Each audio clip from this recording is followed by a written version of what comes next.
Hi guys, welcome back to Martin's Vinyl. Yes, I've been to a record fair. I went to a very good record fair over in Bristol. I've never been to Bristol before. It's a couple of hours out of my way. But I've seen in the vinyl community on YouTube and their channels that they've been to the Bristol Record Fair and they recommend it highly. So I've been eager to go. And it's my birthday next week and the wife's been asking me what I want to do. And I said I really want to go to the Bristol to go to the record fair. And so we went, we booked the time off, but I had the wife and kids with me. But I was very fortunate enough that the wife and kids were going to see some family we had over in Bristol. And I had a guilt-free day of looking through all the records. And I had a great time. I got a great stack of records to show you.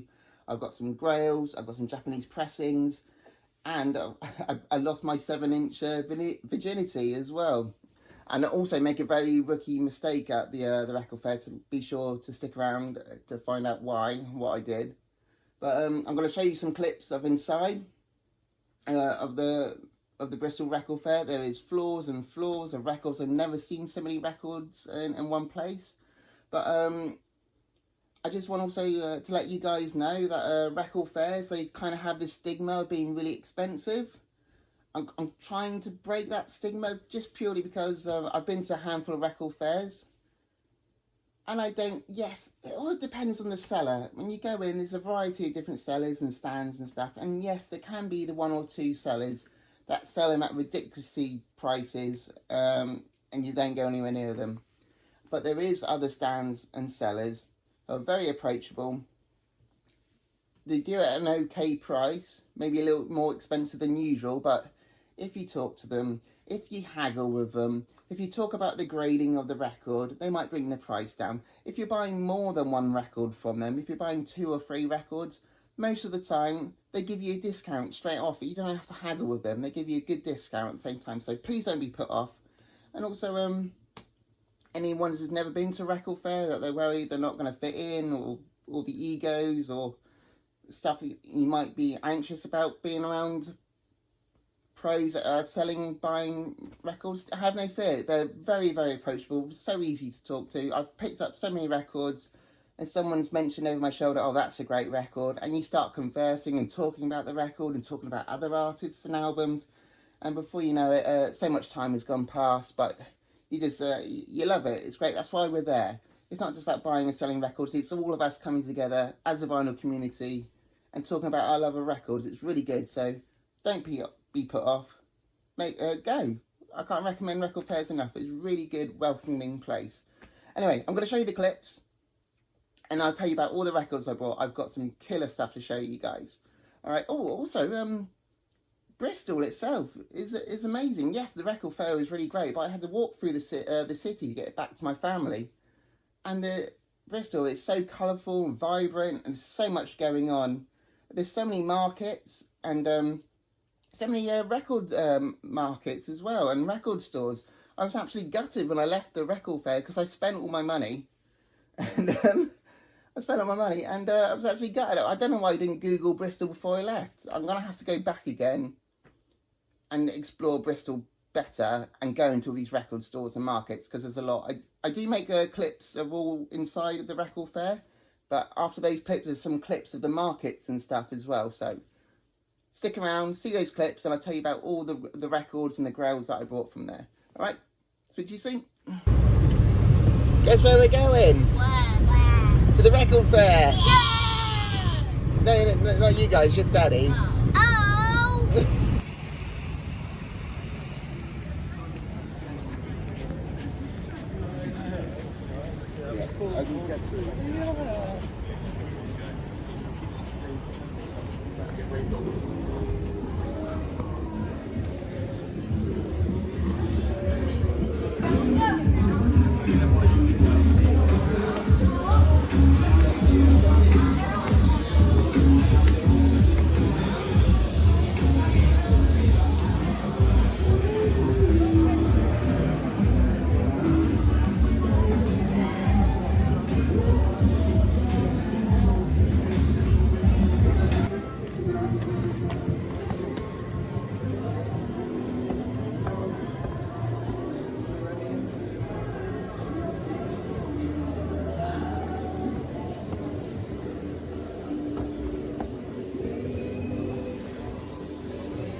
We're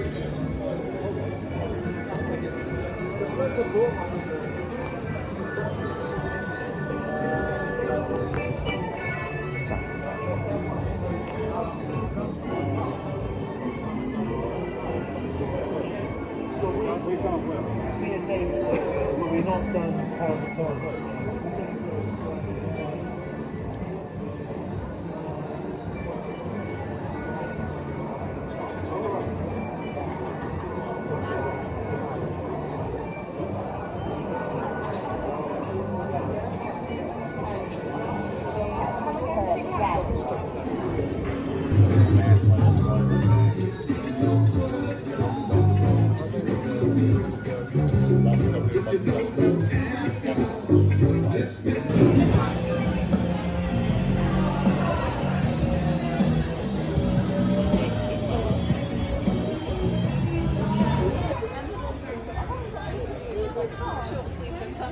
Yeah, but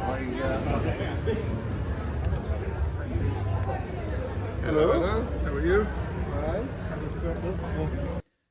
And we're back. It looks great, doesn't it? Yeah, really good inside. If you're planning on going, just make sure you make a day of it, because you're going to spend hours there. And I did feel very uncomfortable with my camera. I don't normally do it, but I had to make sure you guys knew how great it was inside. Anyway, let's go on to the records. The first record I want to show you is a massive grail for me. I made this video last year of my top 10 most wanted records. I can finally take that record off that list, as I have a copy of it now. Most record collectors and most music lovers would definitely have heard of this album. I love this album, I really do, and it's taken me a long time. It's taken me 15 years to find this record. I'll tell you why.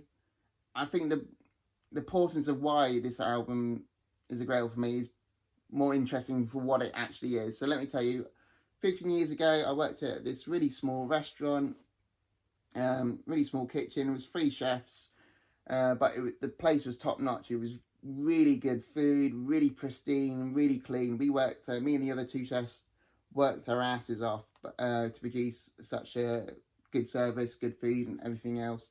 As hard as we worked, every Sunday was a half day for us. After Sunday roast, we managed to go in the beer garden, have a few beers, and the other 2 chefs were really into their records, and they would bring a record player, and their records are very much into their jazz records. I wasn't too much into jazz, but I just enjoyed the experience of it all. But not only that, the locals and the regulars to the bar were starting to get a wind of what we were doing, and they were bringing their own records in.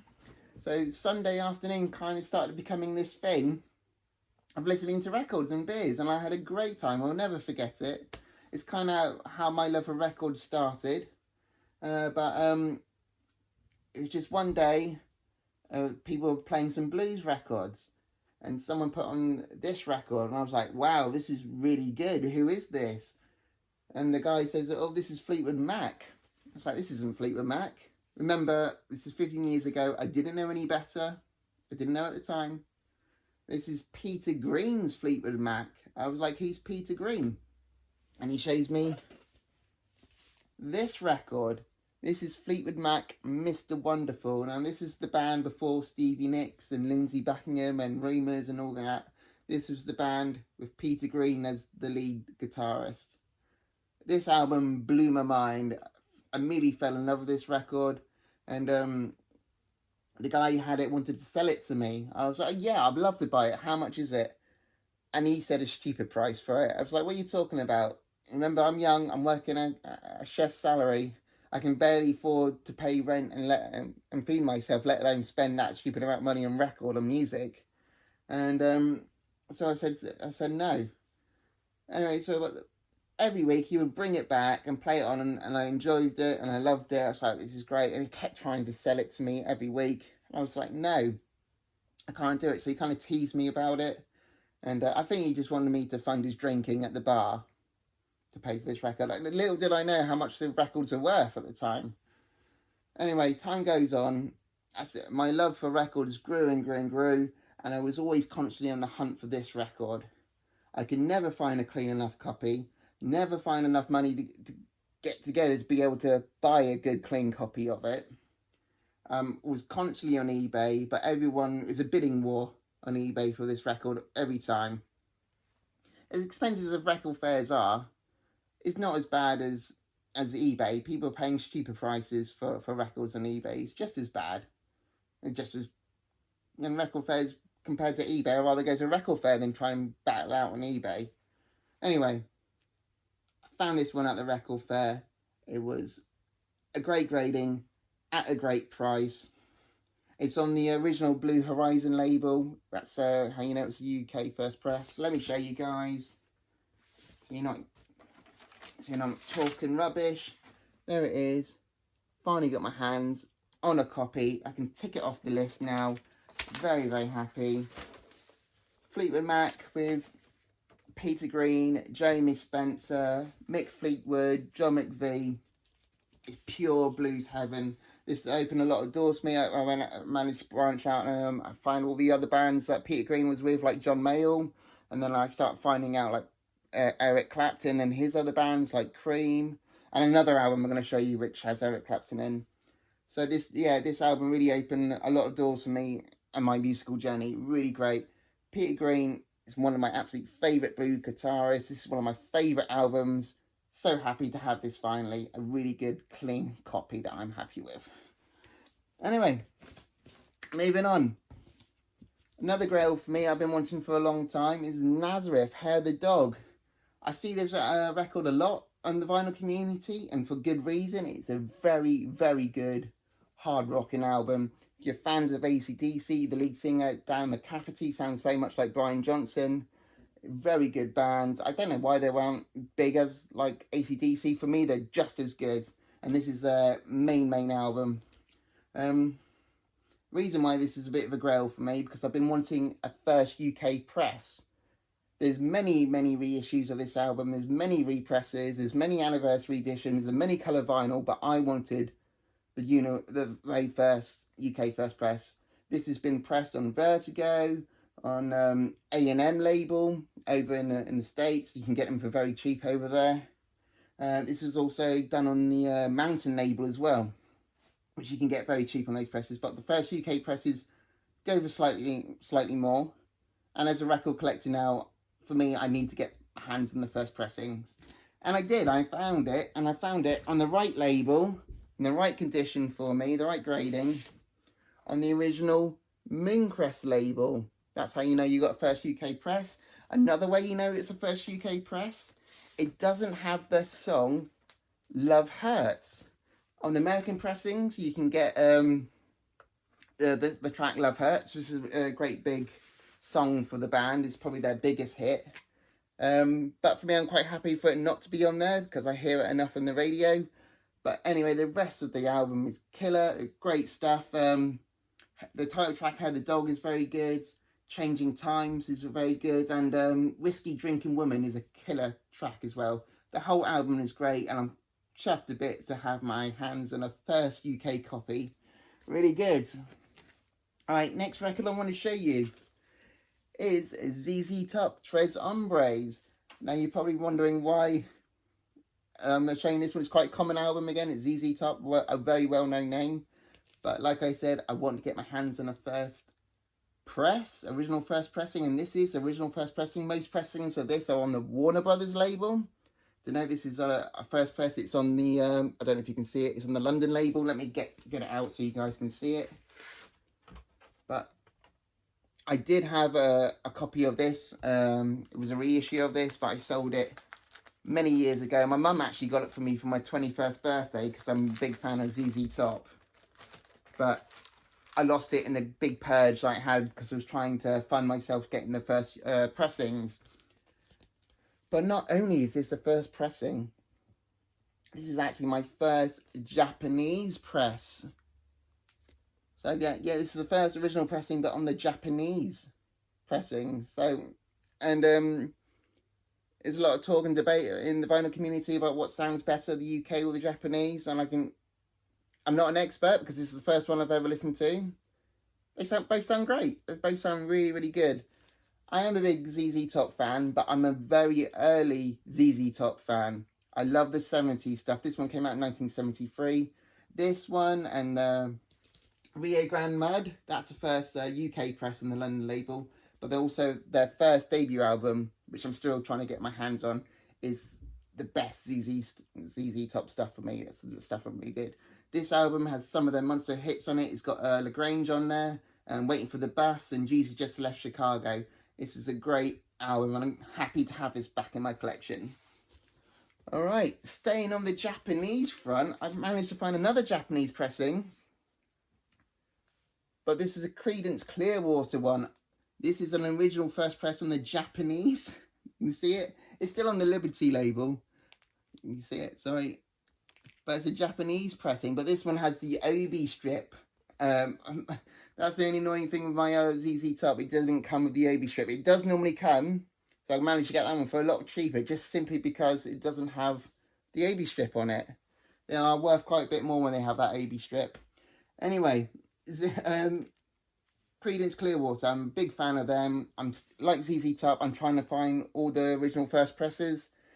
This is their 1968 debut album. I'm trying to get them all. It's amazing the amount of great albums these guys made in such a small space. From 1968 to 1970, I think they made 6 great albums. It's amazing feat for any band to produce that much quality in that short a time. Really good. So happy to have that one, and it's a Japanese pressing. It's great. Like I said, with Mr. Wonderful, Fleetwood Mac, Peter Green opened a lot of doors for me, and I discovered a lot of great bands like John Mayall and the Blues Breakers and Eric Clapton and Cream. But I also discovered this band, that was Blind Faith, from 1969. Blues rock, psychedelic rock, lots of prog leanings.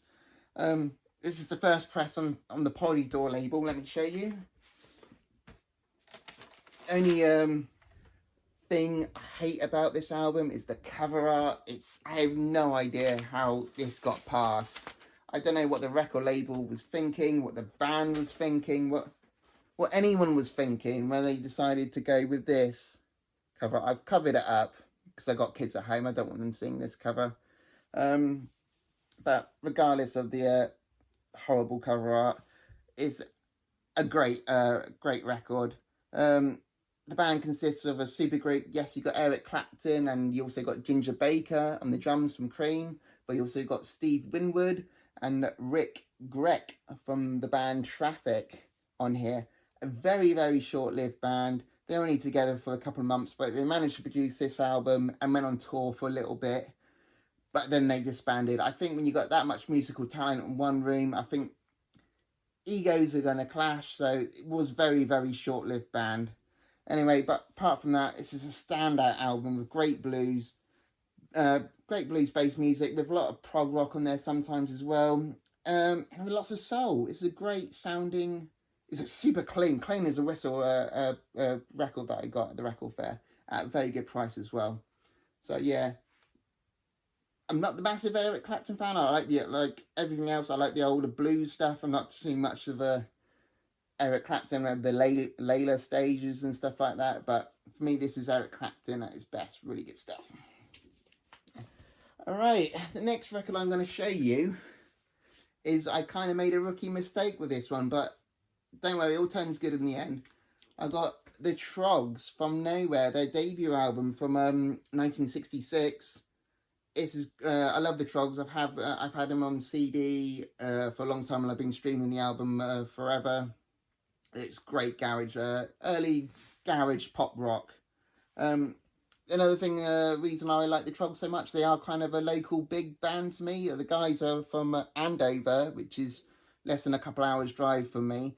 And in the front cover, they're actually sat in Cheddar Gorge. You couldn't do that now. No one's allowed anywhere near Cheddar Gorge like that now. You couldn't sit on there like that now. But yeah, I made a bit of a rookie mistake when I bought this album. I picked it up. I was like, oh great, I finally got a vinyl copy of it. It looked all clean on the outside. The cover's great. Really good. It's a first UK press.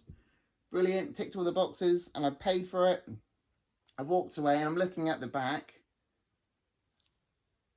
and it's missing a track that I really like from the band, which is on the CD and it's on Spotify on the playlist on there. They have a monster hit called Wild Thing. If you don't know the band, you definitely heard the song Wild Thing. But another song that I really liked is called A Girl Like You. But that's not on here. And as I walked away, I didn't make a big thing of it. I went, oh crap. And the guy was like, what's wrong? I was like, it doesn't have this song on here, A Girl Like You. He was like, no, this is the first UK pressing. That doesn't come on it. It came on the US pressings and on CDs and stuff like that, but wasn't on here. I was like, I really like that song. The seller was like, don't worry, bud, I got you covered.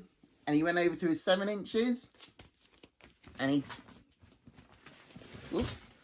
showed me the 7-inch track of A Girl Like You.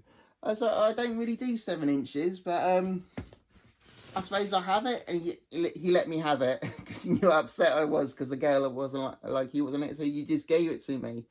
So I couldn't not say no. So now it's home with me. I've lost my 7-inch virginity.